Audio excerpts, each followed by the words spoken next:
मैं ओम प्रकाश परिहार 30 वर्षों के अनुभव के साथ यूनिक मैथ्स गुरुशाला यूट्यूब चैनल पर सभी विद्यार्थियों का स्वागत करता हूं। वीडियो को लाइक, शेयर और अपने चैनल को अभी तक जिन विद्यार्थियों ने सब्सक्राइब नहीं किया है वे जल्दी से इसको सब्सक्राइब कर दें ताकि आपको नए नए वीडियो मिलते रहे। आज मैं आपके सामने कक्षा 9वीं का एक नया वीडियो लेके उपस्थित हूँ जिसके अंदर अपन ले रहे हैं बहुपद पॉलिनोमल्स। और इस वीडियो को हम समझें उससे पहले कुछ बहुपद से संबंधित कुछ जानकारी हमें करनी जरूरी है। सबसे पहले देखिए वो हम ले रहे हैं चर राशियां क्या होती है। चर को एक प्रतीक के रूप में प्रकट किया जाता है। चरों को अक्षरों A B C X Y Z P Q dot dot यानी ये जो अक्षर है इन आदि से व्यक्त इन चरों को किया जाता है। यानी कहने का मतलब है अज्ञात राशि जो होती है उनको इस प्रकार से इन जो राशियां अज्ञात इन चरों को इन अक्षरों के रूप में व्यक्त किया जाता है। दूसरा लेते हैं अचर राशियां। अचरों को वास्तविक संख्याओं, अब वास्तविक संख्या क्या हो सकती है 1 2 3 4 अनंत तक, ये ऋणात्मक 1 2 3 4 ऋणात्मक हो सकती है, √3 √4 √2 √5 आदि से व्यक्त कर सकते हैं। तो इस प्रकार से दो प्रकार के हो गए, एक तो चर राशियां, एक अचर राशियां। तीसरा बिंदु अपन लेते हैं इसके अंदर बीजीय व्यंजक।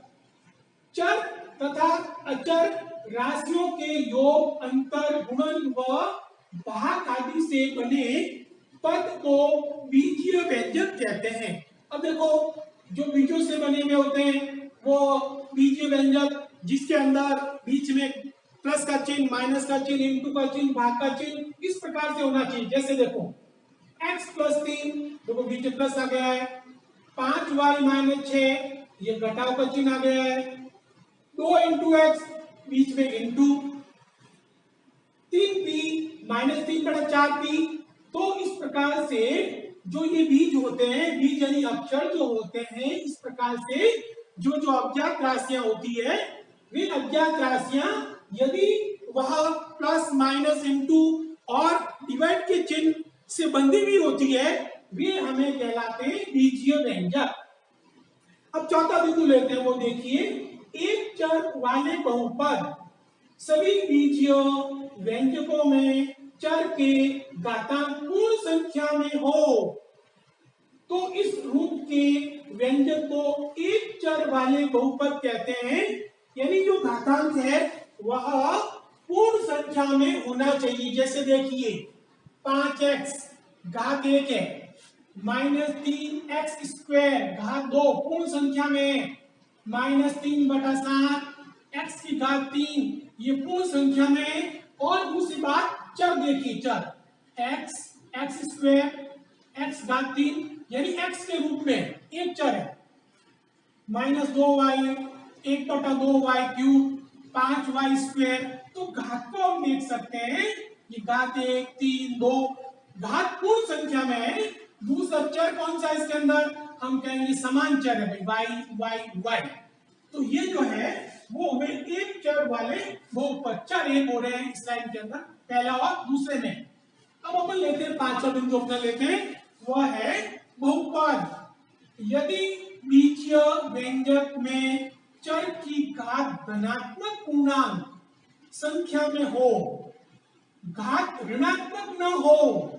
दो बातें, घात धनात्मक पूर्णांक होनी चाहिए और ऋणात्मक नहीं होनी चाहिए, घात बहुपद कहते हैं। जैसे देखो 5x घात 3 x घात 2 ये बहुपद है, घात देखिए पूर्ण संख्या में है और घात ऋणात्मक भी नहीं है। लेकिन इधर देखिए 2x के ऊपर घात 1/2 यानी घात पूर्ण संख्या में नहीं है, x के ऊपर घात क्या है -2 तो जो घात है वो ऋणात्मक है। तो इस प्रकार से ये जो है ये इस प्रकार ये बहुपद नहीं कहा जाएंगे लेकिन ये बहुपद कहलाएंगे। अब दूसरा अपन पॉइंट लेते हैं आगे वाला, बहुपद के प्रकार। अब बहुपद के दो प्रकार हैं इसके अंदर दिए गए हैं, एक है पदों के आधार पर और दूसरा है घात के आधार पर। सबसे पहले हम लेते हैं पदों के आधार पर। तीन प्रकार के हैं, एक पदी, द्विपदी और त्रिपदी बहुपद। देखो एक पद का मतलब देखो 2y, y 7y क्यूब 13। यहां पर हम कह सकते हैं अगर हमें किसी पद के अंदर जो एक पद है, द्विपदी है, त्रिपदी है, वो मालूम करना हो तो उस बीच के आगे कितने प्लस माइनस है वो गिन लीजिए। देखो इसके आगे एक प्लस है, एक प्लस है, एक प्लस है, यहाँ प्लस माना जाएगा। किसी भी संख्या के आगे अगर कोई चिन्ह नहीं है वो प्लस वाली मानी जाती है। अगर मान लो जैसे मैंने इसके आगे माइनस भी लिखा तो ये माइनस लिख सकते हैं। तो कहने का मतलब है अगर किसी बीच के अंदर पद के अंदर वो कितने प्लस माइनस से जुड़ा हुआ है वो उतने पदों की संख्या मानी जाएगी। तो एक पद, एक पद, एक पद, एक पद। द्विपद हम देखेंगे दो पद हो, एक दो, एक दो, एक और दो। अब यहाँ पर प्लस माइनस गिनते हैं, एक प्लस, ये आगे एक प्लस दो, तो ये दो पद हो गए। ये एक प्लस दो पद हो गए। इसके आगे एक प्लस और एक माइनस, तो इस प्रकार से प्लस माइनस को गिनने से मालूम चल रहा है ये दो पद है। त्रिपद तीन पद है, देखो एक दो तीन, प्लस माइनस को गिनिए, एक यहाँ प्लस, ये दो और ये माइनस तीन, तीन पद हो गए। इसके अंदर एक, ये दो और तीन, ये त्रिपद। तो ये जो पहला प्रकार है पदों के आधार पर एक पदी, द्विपदी और त्रिपदी के रूप में ये बहुपद का प्रकार है। अपन ले रहे हैं घात के आधार पर बहुपद का प्रकार। सबसे पहले ले रहे हैं रेखिक बहुपद। अब रेखिक बहुपद क्या होता है, इस पद को देखिए 2x + 7, इसके ऊपर घात देखिए, एक घात मानी जाएगी, इसके ऊपर घात देखिए, एक घात मानी जाएगी। तो कहने का अर्थ है रेखिक बहुपद वह बहुपद होगा जिसमें जो ये बीज है इसके ऊपर जो घात है वो हमेशा सदैव एक होनी चाहिए, तभी वो रेखिक बहुपद माना जाएगा। द्विघाती यानी द्वि यानी दो। अब देखिए इसके ऊपर घात दो, इसके अंदर देखिए 5x², अधिकतम जो घात है वो 2 है, इसलिए ये सभी द्विघाती बहुपद कहलाएंगे। त्रिघाती, त्रि यानी तीन, तीन घात वाले देखिए 5x घात 3, ये 3 घात आ गए, 4 - y घात 3, घात 3 आ गई, ax घात 3 -x² -3। देखो अधिकतम घात 3 है देखो इनके अंदर, इसलिए ये जो बहुपद है तीनों ये त्रिघाती बहुपद कहलाएंगे। अब हम आगे का बिंदु ले गुणांक। उससे पहले वीडियो को जिन्होंने लाइक नहीं किया वो लाइक कर दीजिए। अपना चैनल यूनिक मैथ्स गुरुशाला अगर जिन विद्यार्थियों ने इसको सब्सक्राइब नहीं किया है जल्दी से इसको सब्सक्राइब कर दीजिए ताकि इस प्रकार के नए नए वीडियो आप तक तुरंत पहुंच सके। आगे का बिंदु लेने में देखिए गुणांक, बिंदु 6 गुणांक। अब बहुपद क्या है, 2 + x² + x में x² का गुणांक बताइए, इसको ध्यान से देखिए। अब इसमें x² कहाँ है, ये देखो x²। तो x² गुणांक यानी गुणे के रूप में, x² के गुणे के रूप में क्या है तो हम कहेंगे 1, यानी 1 x², वो भी धनात्मक, तो x² का गुणांक हुआ 1। इसी प्रकार से वापस देखें इसके अंदर ये बहुपद है, इसके अंदर इस बहुपद में फिर x² का गुणांक पूछा है, तो x² का गुणांक x के गुणे के रूप में 1 है, लेकिन वो माइनस का है, देखिए माइनस, ऋणात्मक, तो इसका जो गुणांक है वो है -1। इसी प्रकार से π/2 x² + x में फिर पूछा है x² का गुणांक, तो x² का जो गुणांक है वो देखिए ये है π/2, ये x² का गुणांक। अगर इसी के अंदर हमें पूछा जाता x का गुणांक पूछा जाता तो हम कह सकते थे 1। अब देखो √2x - 1 में x² का गुणांक बताइए। अब अपन इस बहुपद में देखेंगे तो इसमें हमारे पास x² नहीं है। जब x² नहीं है तो उसका जो गुणांक है वो होगा 0। नेक्स्ट सातों पॉइंट लेते हैं, बहुपद की घात। ये देखो एक बहुपद है, तो इस बहुपद में 5x घात 3 plus 4x square plus 7x बहुपद की जो घात है वो अधिकतम घात देखिए, इसके ऊपर घात 3 है, 2 है, घात 1 है, तो जो अधिकतम घात है वो देखो 3 है, तो बहुपद की घात मानी जाएगी 3। 4 माइनस वाई स्क्वायर में बहुपद की घात, ये देखो बहुपद की घात 2 है, बहुपद की घात 2। 5 की माइनस अंडर 7 में बहुपद की घात 1, क्योंकि इसके ऊपर घात 1 है। 3 कोई संख्या 3 है, मैं बहुपद की घात बताएंगे तो हम कहेंगे इसमें तो कोई बीज ही नहीं है, तो बहुपद की घात जिसमें बीज रहित है, केवल एक संख्या है, तो हम कहेंगे उसकी बहुपद की घात 0 है। तो इस प्रकार से विद्यार्थियों ये जो छोटे छोटे प्रश्न है हम आराम से इसकी तैयारी करके इनको सरल कर सकते हैं। बहुपद के नियमों की सामान्य जानकारी के बाद हम लोग इसके अंदर कुछ प्रश्न लेते हैं। प्रश्न 1, निम्नलिखित बहुपद 5x minus 4x square plus 3 के मान ज्ञात कीजिए। पहला x बराबर 0 रखना है, दूसरा x बराबर -1 रखना है और तीसरा x बराबर 2 वैल्यू रखनी है। इस प्रकार से देखो ये बहुपद दिया गया है, कोई ये पॉलिनोमियल्स दिया गया है।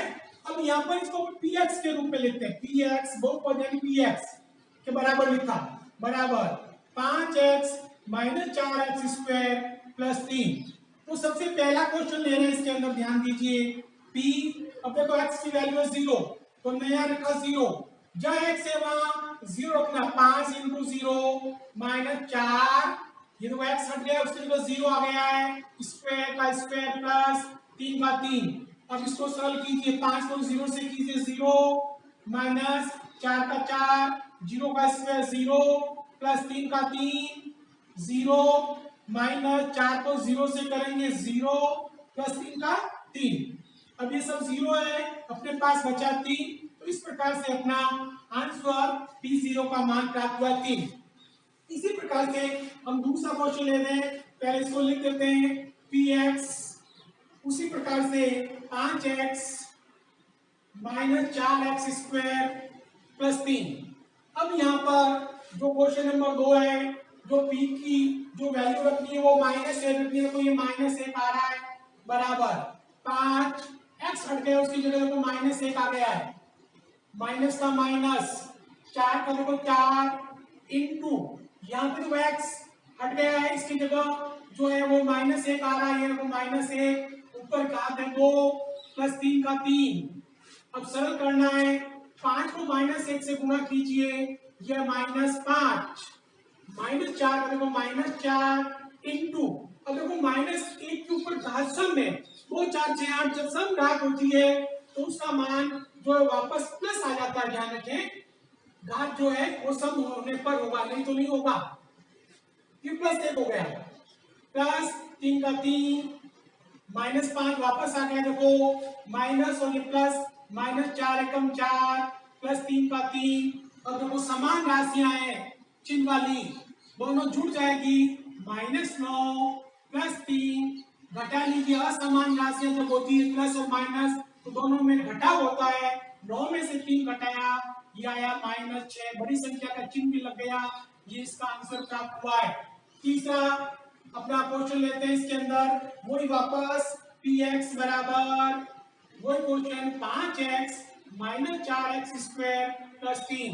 इस बार जो x की जो वैल्यू रखनी है वो तीसरा क्वेश्चन है, वो देखो 2, x की जगह 2 रखेंगे, 2 5 इंटू एक्स हट गया, उसकी जगह 2 -4 तो x इंटू लगा सकते हैं 5, ये x की जगह हमने 2 रखा और ऊपर घात 2 प्लस 3 का 3। सरल करना है, 5 दूनी 10 माइनस 4 का 4 इंटू 2 के ऊपर घात 2 यानी 4, 2 दूनी 4 प्लस 3 का 3 बराबर 10 माइनस 4 इंटू 4 16 और प्लस 3 के प्लस 3। अब देखो धनात्मक संख्या कितनी है, अपने पास 10 है और 3 है, तो 10 और 3 अपने पास हो गए 13 माइनस 16। अब दोनों को जब सरल करेंगे तो 16 में से 13 घटाएंगे तो ये आएगा -3 आंसर। इसी प्रकार से देखो दूसरा क्वेश्चन लेते हैं, निम्नलिखित बहुपद में बहुपद के लिए P0, P1 और P2 ज्ञात कीजिए। तो इसी प्रकार से जो अपन ने किया था, लेकिन ये जो बहुपद है वो उसमें परिवर्तन है। हम चाहे तो अपने को एक नियम सीखा था, जो कक्षा 8वीं में भी सीखा था, 7वीं में भी सीखा था। उस नियम को हमें ध्यान में रखना है कि एक प्लस में एक माइनस में होता तो गुणा हो जाएगा। देखो प्लस माइनस यानी x का गुणा x के साथ x square minus plus minus 1 का गुणा 1 के साथ 1। तो इस प्रकार से इसको अपन ने इसको सरल कर लिया। वीडियो को लाइक करना है। अभी तक जिन विद्यार्थियों ने चैनल को सब्सक्राइब नहीं किया है वो जल्दी से सब्सक्राइब कर दीजिए, ताकि इस प्रकार से नई नई वीडियो नई नई जानकारी आप तक तुरंत पहुंच सके। अब देखो मान रख रहे हैं, सबसे पहले वो p x का मान रख रहे हैं 0 बराबर, देखो 0 रख रहे हैं, 0 ऊपर स्क्वायर माइनस 1, 0 का स्क्वायर 0 माइनस 1, और इसको सॉल्व करेंगे तो अपने पास आंसर आएगा -1। दूसरा देखिए वही प्रश्न है अपने पास में, px बराबर x square minus 1, p x की जो वैल्यू है वो 1 रखना है, इस बार x की जगह 1 रखना है, x हट गया उसकी जगह 1 रख रहे हैं, स्क्वायर माइनस 1 का स्क्वायर 1 माइनस 1 प्लस 1 माइनस, यानी ये आ गया है 0, ये आया आंसर। तीसरा हम लिख रहे हैं उससे पहले p x बराबर, वापस क्वेश्चन लिख देते हैं, x स्क्वायर माइनस 1। अब इस बार x का जो मान रखना है p, देखो 2, ये 2 रख रहे हैं, x की जगह 2 उसके ऊपर स्क्वायर माइनस 1, 2 का स्क्वायर 4 माइनस 1, 4 में से 1 घटाइए, यह आया 3। तो इस प्रकार से हम लोग देखते हैं कि दोनों प्रकार के जो प्रश्न हैं वो केवल वैल्यू रख रहे हैं, और हमें जो बहुपद के जो मान ज्ञात करते हैं वो इस प्रकार से मान ज्ञात किए जाते हैं। आज जो मैंने समझाया है उसकी पीडीएफ फाइल का लिंक नीचे डिस्क्रिप्शन में दिया गया है, उसे डाउनलोड कर दीजिए। वीडियो को लाइक शेयर और अपने सुझाव कमेंट्स बॉक्स में जरूर देना है। और खास बात ध्यान रखें, अगर हम लोगों ने अभी तक इस चैनल को सब्सक्राइब नहीं किया है तो जल्दी से इसको सब्सक्राइब कर दीजिए। जय हिंद, जय भारत।